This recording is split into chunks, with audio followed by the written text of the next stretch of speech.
Então vamos ver um exemplo de como funcionaria o mapeamento direto na nossa memória cache. Então, aqui nesse exemplo a gente vai ter uma memória cache com 8 linhas de cache. A gente vê que para cada linha a gente vai ter 3 colunas. A gente vai ter uma coluna para o bit válido, que aqui a gente está representando sim ou não. Então aqui esse N significa não, significa que não está presente, ou seja, não tem nenhum valor armazenado nessas linhas. Aqui ao lado a gente vai ter o campo de tag, que vai ser utilizado para verificar se houve um cache hit ou não. E ao lado a gente vai ter a coluna de data, que é onde vai armazenar o dado de fato. Então, se a gente estiver transferindo um bloco de informações, esse bloco de informações, né, o bloco de bytes, ele vai ser armazenado todo nessa coluna de dados. Caso contrário, a gente vai armazenar somente uma word ou somente o byte. Aí vai depender dessa unidade de transferência entre a memória principal e a memória cache.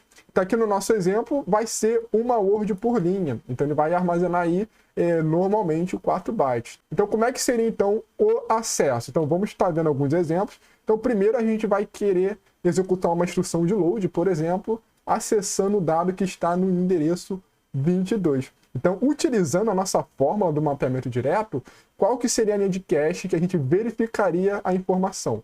Então, aqui no total, a gente vai ter 8 linhas de cache. Então, para a gente conseguir saber qual que é a linha selecionada, o que a gente vai fazer?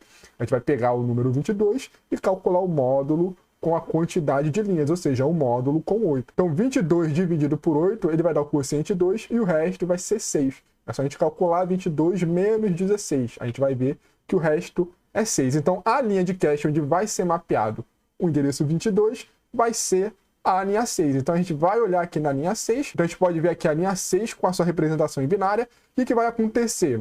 Como a gente estava com a cache vazia, vai acontecer o cache miss. E aí, a gente vai estar lendo a informação da memória principal e vai copiar para dentro da cache. E a gente vai armazenar esse endereço 22 na linha 6. Aí, quando a gente atualizar a linha da cache, a gente vai atualizar o bit válido. Aqui no caso ele vai mudar de no para yes, então agora tem um dado presente. A gente vai copiar o campo tag, que vai ser os bits mais significativos do endereço. A gente já vai ver como é que é formado.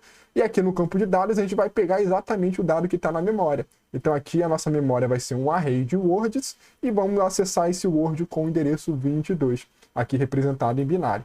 Então a gente pode ver aqui nessa nossa representação que o número 22 ele vai ter essa representação em binário. Então, em binário, para representar essas 8 linhas de cache, a gente precisa de 3 bits. Então, perceba aqui ó, que de 00 até 11 a gente está representando 8 valores, estamos enumerando 8 valores. A gente vê pela fórmula, né, que com 3 bits a gente consegue enumerar até 2 elevado a 3 elementos, ou seja, 8 elementos. Então, analisando aqui o binário, a gente pode estar considerando que esses 3 primeiros bits ele vai ser utilizado para estar selecionando qual que é a linha de cache que a gente vai estar acessando, e os bits restantes, ou seja, os bits mais significativos, que são os bits mais à esquerda, que seria esse 10, ele vai ser o campo tag. Então esses 3 primeiros bits eles vão ser utilizados para selecionar a linha, os outros bits mais à esquerda vai ser o campo de tag. E aqui a gente está informando que teve a situação de miss porque a cache estava vazia. Então feito isso, a gente vai ter essa atualização na linha 6. Então vamos continuar o nosso exemplo. Agora a gente vai estar querendo acessar o endereço 26. Então, se a gente pegar o módulo da divisão por 8, então a gente vai ver que o 26 ele gera o quociente 3 e o resto vai ser 2, que seria 26 menos 24. Então, repare que aqui a gente vai estar acessando a linha 2, que corresponde a esses 3 bits mais à direita. E aí, qual é a informação que a gente vai copiar no campo de tag? Vai ser o valor 11. Então esse 11 vai ser armazenado aqui no campo de tag e aí a gente vai estar obtendo o dado da memória e salvando na coluna de data normalmente. E o bit valid, claro, ele também vai ser atualizado. Então agora, se a gente for acessar novamente esses endereços 22 e 26, a gente vai ter a situação de hit, porque agora a gente vai estar encontrando esses valores dentro da memória cache. E aí, como é que é feita essa comparação? Então, a primeira coisa que a gente vai fazer é primeiro identificar qual que é a linha de cada endereço. Então, aqui no caso do 22, a gente vai olhar aqui os 3 bits menos significativos e a gente vai estar checando essa linha. Então, a primeira coisa que vai ser vista vai ser o campo do bit válido. Então, aqui a gente percebe que ele está marcado com yes, então tem algum dado presente. E depois disso, a gente vai estar olhando o campo tag. Então, esse campo tag 10, ele vai ser comparado com esses 2 bits mais significativos. Se os campos tag eles forem iguais, então significa que esse dado armazenado na linha de cache, ele pertence ao endereço 22, e aí vai ocasionar o cache hit. Da mesma forma, a gente vai ver isso também com o endereço 26. vai ser acessado a linha 2 e vai verificar se o campo tag também é esse valor 11. Então a gente pode perceber que na linha 2 o campo tag também vai ser 11, aí vai dar o cache hit, a gente vai estar lendo esse dado da memória cache e não da memória principal, como foi feito no primeiro acesso. Aí, continuando então com o nosso exemplo, a gente vai ter agora mais esses 3 acessos. Então, primeiro vamos acessar o endereço 16. Então, olhando aqui no binário do 16, a gente vê que a linha de cache onde ele vai ser mapeada vai ser na linha 0. Então, como não teve nada na linha 0, vai acontecer o cache miss, e a gente vai pegar esses 2 bits aqui, esse 1, 0, e vamos salvar no campo tag, tá bom? Então, a gente teve essa atualização aqui e salvou o valor da memória para dentro da coluna de data. Da mesma forma, a gente vai ter agora o endereço 3, que ele vai estar olhando a linha 3. Também a linha 3 não tinha nada, vai ocasionar cache miss e a gente vai salvar o tag 00 na linha 3. Então aqui a gente pode ver que foi atualizado.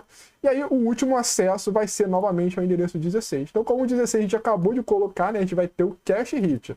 A gente vai olhar a primeira linha, a gente percebe aqui que ela vai ter o campo tag igual a 10, e a gente vai comparar com os bits mais significativos, e aí a gente vai dar o cache hit também. No nosso próximo exemplo, a gente vai querer acessar o endereço 18. Então, o endereço 18, se a gente for fazer o módulo por 8, a gente vê que ele vai ser mapeado também na linha 2. Então, repare aqui, os bits menos significativos, né, ele vai mapear na linha 2. Então, a gente vai estar olhando a linha 2, a gente vai ver que o campo tag que estava anteriormente, a gente voltar aqui nos slides, a gente vê que a linha 2, ela tinha o campo tag igual a 11. Enquanto agora o campo tag do número 18, ele vai ser o valor 10.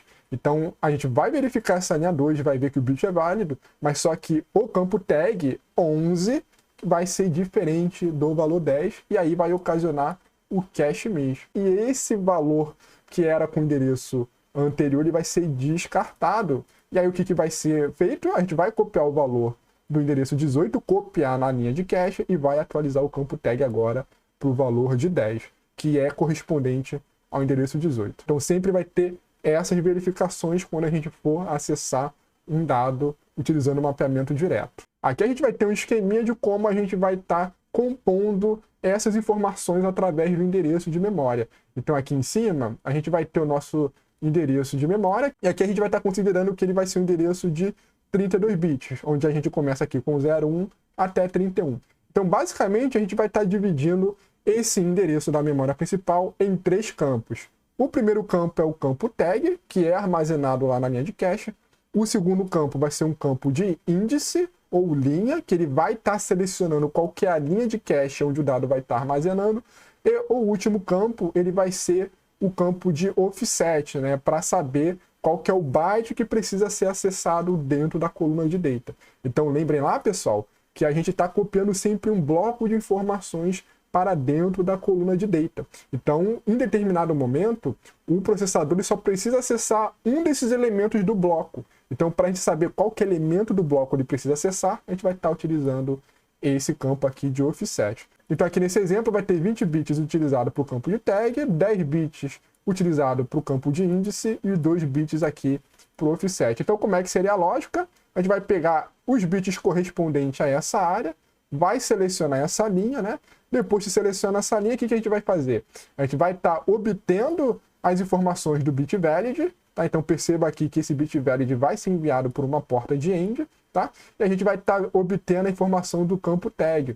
E aí o campo tag, repare que ele vai ser enviado para esse circuito aqui que ele vai fazer uma operação de igualdade. Então esse campo tag a gente vai comparar com o campo tag que vem aqui do endereço da memória principal.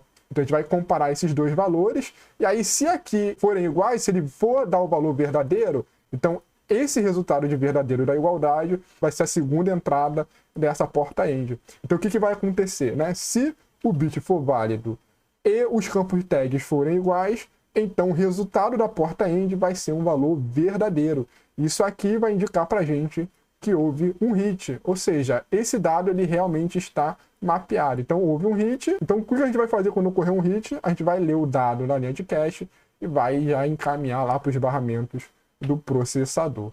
Então a gente sempre vai ter essa verificação quando for acessar o mapeamento direto.